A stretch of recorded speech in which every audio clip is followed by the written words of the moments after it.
ಛೇ, ಇವಳೊಬ್ಳು ನನ್ನ ಮೂಡ್ ಹಾಳು ಮಾಡಬೇಕು ಅಂತಾನೆ ಇದ್ದಾಳೆ. ನಾನು ಖುಷಿಯಾಗಿರೋದು ಇವಳಿಗೆ ಇಷ್ಟನೇ ಆಗಲ್ಲ ಅನ್ಸುತ್ತೆ. ಹಲೋ ಅಕ್ಕ.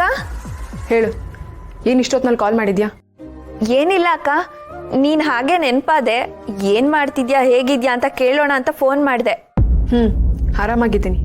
ಈಗ ನೀನು ಕಾಲ್ ಕಟ್ ಮಾಡಿದ್ರೆ ನಾನು ನೆಮ್ಮದಿಯಾಗಿ ನಿದ್ದೆ ಮಾಡ್ತೀನಿ.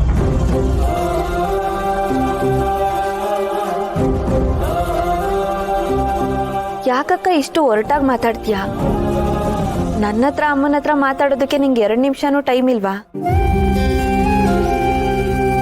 ನಮ್ಮ ಹತ್ರ ಮಾತಾಡೋದು ನಿಂಗೆ ಇಷ್ಟ ಇಲ್ವಾ? ಅದಕ್ಕೆ ಹೀಗೆಲ್ಲ ಮಾತಾಡ್ತಿದ್ಯಾ? ನೋಡು, ಮಾಡೋದೆಲ್ಲ ಮಾಡಿ ಏನು ಮಾಡೇ ಇಲ್ಲ, ನಿನಗೇನು ಗೊತ್ತೇ ಇಲ್ಲ ಅನ್ನೋ ಥರ ನಾಟಕ ಮಾಡಬೇಡ ನೀನು. ಅಕ್ಕ, ನಾನೇನು ಮಾಡಿದೆ? ಯಾಕೆ ಹಿಂಗೆ ಹೇಳ್ತಿದ್ಯಾ ನೀನು? ಏನೇನೋ ಮಾತಾಡ್ತಿಲ್ಲ, ಇರೋ ವಿಚಾರನೇ ಹೇಳ್ತಿದ್ದೀನಿ. ನಾನು ನಿನ್ಗೇನು ಹೇಳಿದ್ದೆ? ನಿನ್ನ ಪಾಡಿಗೆ ನೀನಿರು, ನನ್ನ ದಾರಿಗೆ ಅಡ್ಡ ಬರಬೇಡ ಅಂತ ಹೇಳಿರಲಿಲ್ಲ? ನನ್ನ ಜೀವನದಲ್ಲಿ ನನಗೆ ಅಚೀವ್ ಮಾಡೋದು ತುಂಬಾ ಇದೆ. ಇದನ್ನೆಲ್ಲ ನಾನು ನಿಂಗೆ ಹೇಳಿರ್ಲಿಲ್ವಾ? ಅಕ್ಕ, ನಾನು ಅದ್ರ ತಕ್ಕನಾಗೆ ಇದ್ದೀನಲ್ವಾ? ನಾನೆಲ್ಲಿ ನಿನ್ನ ದಾರಿಗೆ ಅಡ್ಡ ಬರ್ತಿದ್ದೀನಿ ಹೇಳು? ನಿನಗೆ ಹೇಗೆ ಬೇಕೋ ಹಾಗೆ ಇರಕ್ಕ. ನಾನು ಹೇಳಿದ್ದೀನಲ್ವಾ ನಿನ್ನ ತಂಗಿ ಅಂತ ಎಲ್ಲೂ ಹೇಳ್ಕೊಳಲ್ಲ ಅಂತ. ಮತ್ತ್ಯಾಕೆ ಈಗ ಮಾತಾಡ್ತೀಯಾ? ಬರೀ ಹೇಳ್ಕೊಳ್ಳೋದಲ್ಲ, ಅಕ್ಕ ಅನ್ನೋದನ್ನ ಮನಸ್ಸಿಂದನೇ ತೆಗೆದು ಹಾಕಬೇಕು.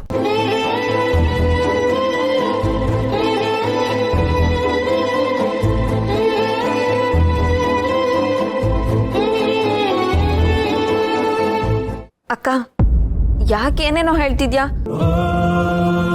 ಅಲ್ಲ, ಅದೆಲ್ಲ ಸಾಧ್ಯನಾ? ನೀನೇ ಹೇಳು. ನೋಡು, ಈ ಎಮೋಷನಲ್ ಅಟ್ಯಾಚ್ಮೆಂಟೇ ಬೇಡ ಅಂತಿರೋದು. ಮೊದ್ಲು ಇದನ್ನ ಬಿಡು. ಮೊದಲು ಅಕ್ಕ ಅಕ್ಕ ಅನ್ಕೊಂಡು ನನ್ನ ಹಿಂದೆ ಬರೋದನ್ನ ನಿಲ್ಸು.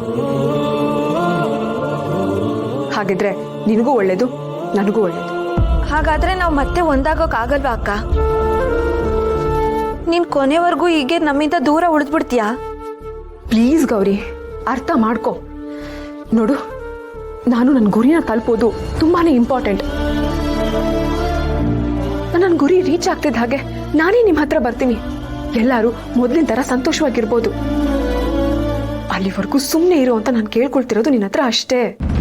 ಅಲ್ಲಕ್ಕ, ಅದು ಅಲ್ಲ ಗೌರಿ, ನಾನೆಲ್ಲ ನಿಮ್ಮನ್ನ ಹಾಗೆಲ್ಲ ಮರ್ತು ಬಿಡ್ತೀನಾ? ಇಷ್ಟೆಲ್ಲ ಹೇಳ್ತಿದ್ದೀನಿ ಅಂದ್ರೆ ಇದರಿಂದ ಏನೋ ಒಂದು ಕಾರಣ ಇರುತ್ತೆ ಅಲ್ವಾ ಗೌರಿ?